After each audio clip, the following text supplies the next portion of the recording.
श्री स्वामी समर्थ. देवघरात नक्की काय ठेवू नये? एकदा नक्की बघाच.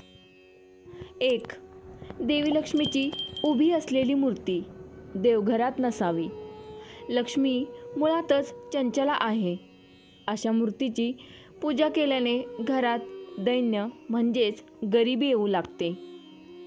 2. पूर्वजांचे टाक बनवून देवघरात ठेवू नयेत. कोणतेही पूर्वज हे घराण्याचे कुलदेव किंवा कुलदेवी असू शकत नाहीत. 3. देवघरात मृत व्यक्तींचे फोटो ठेवून त्यांची पूजा करू नये. त्यामुळे मृत व्यक्ती सद्गतीपासून वंचित होते व परिणामी ती घराला शाप देते. 4. देवघरात देवतांच्या बरोबरीने कोणत्याही साधू, संत, मुनी यांची मूर्ती किंवा फोटो ठेवू नये. 5. शनीची तसेच शनियंत्राची पूजा देव्हाऱ्यात करू नये. सर्व जीवन संकटमय होऊन अंती उदासीनता वाट्याला येते. 6. देवघरात काळभैरवाची पूजा निषिद्ध आहे, कारण काळभैरवाचा स्वभाव अतिशय कडक व उग्र आहे. 7. देवघरात म्हसोबा तसेच मुंजाची पूजा करू नये. त्यामुळे कुलदैवताचे कृपाछत्र कुटुंबावर राहत नाही. शिवाय त्या मुंजास सद्गतीपासून पूजा करूनही बंधनात अडकविल्यामुळे त्याचे फक्त शापच आपल्याला मिळतात. 8. देवघरात तडा गेलेल्या फुटलेल्या देवतांच्या मूर्ती किंवा फोटो ठेवू नका.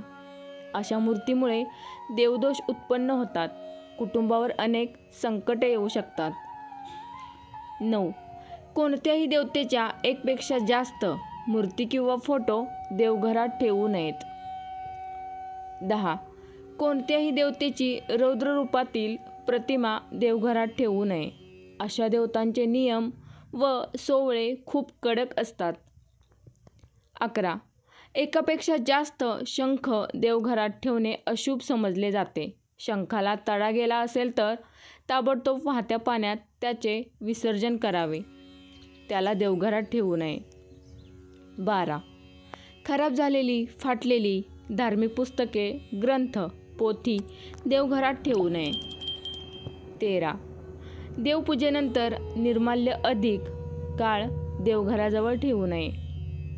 14.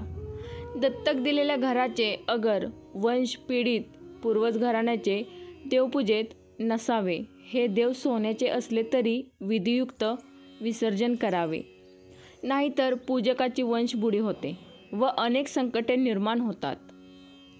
15.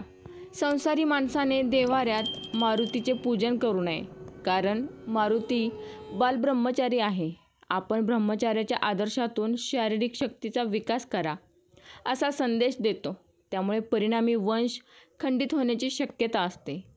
देवघर कोणत्या दिशेला असावे, देवघरात कोणकोणत्या गोष्टी आवर्जून असाव्यात यासंबंधी माहिती जाणून घ्यायची असेल तर कमेंटमध्ये जय श्री लक्ष्मी माता नक्की लिहा.